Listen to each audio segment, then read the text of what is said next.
Recipe பார்க்க போகிறோம்னா பால் பண்ணி விடுவோம். வாங்க இப்போ பார்க்கலாம். அரிசி 1 கப்பு எடுத்துக்கோங்க. உளுந்து பருப்பு 1/2 கப் எடுத்துக்கோங்க. கழுவிட்டு 2 மணி நேரம் ஊற வைங்க. நல்லா 2 மணி நேரம் ஊற்றணும்.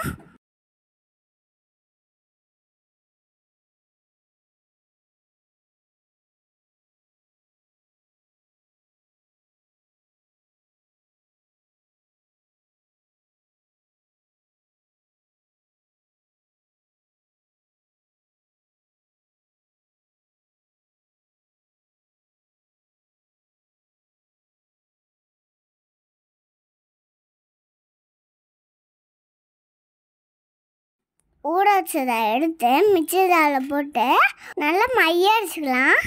அதுக்கு ஒரு பவுலில் மாற்றிக்கோங்க. ஒரு பிஞ்ச் உப்பு போட்டுக்கோங்க. நல்லா கலக்கி எடுத்துக்கோங்க.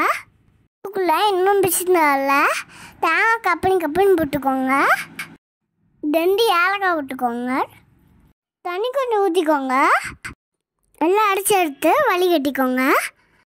அதுதான் இப்போ தேங்காய் பால் ரெடி. நாட்டு சர்க்கரை 2 ஸ்பூன் போட்டுக்கோங்க. நான் போட்டு கலக்கிக்கோங்க. வடசட்டியில் எண்ணெய் ஊற்றி காய வைங்க. எண்ணெய் காஞ்சிடும். அரைச்சி வச்சுருக்க மாவை குட்டி குட்டி பால்ஸாக போட்டுக்கோங்க. உங்களுக்கு எவ்வளோ குட்டியாக போட தெரியும் போட்டுக்கோங்க. இல்லைன்னா நான் தட்டாங்குச்சியில் ஓட்ட போட்டாலும் போடலாம். அம்மா கையிலேயே போட்டாங்க.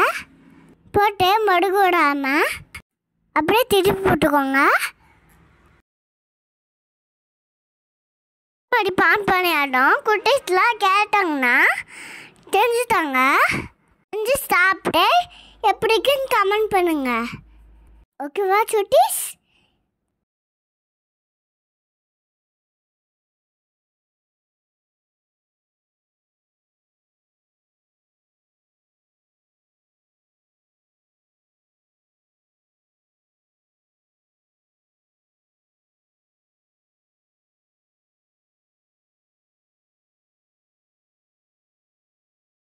திருப்பி போட்டாச்சு. அவள் தான் வெந்துடுச்சு. இப்போ நம்ம செஞ்சு வச்சு தேங்காய் பால் எடுத்து அதில் போட்டுக்கோங்க. இது ரொம்ப ஊற வச்சு சாப்பிடுங்க. ரொம்ப அவ்வளோ டேஸ்ட்டாக இருக்கும். அவள் தான் பான் பண்ண ரெடி. அப்புறம் டாட்டா பாய். லைக் பண்ணுங்க, கமெண்ட் பண்ணுங்க, மறக்காம சப்ஸ்கிரைப் பண்ணுங்க.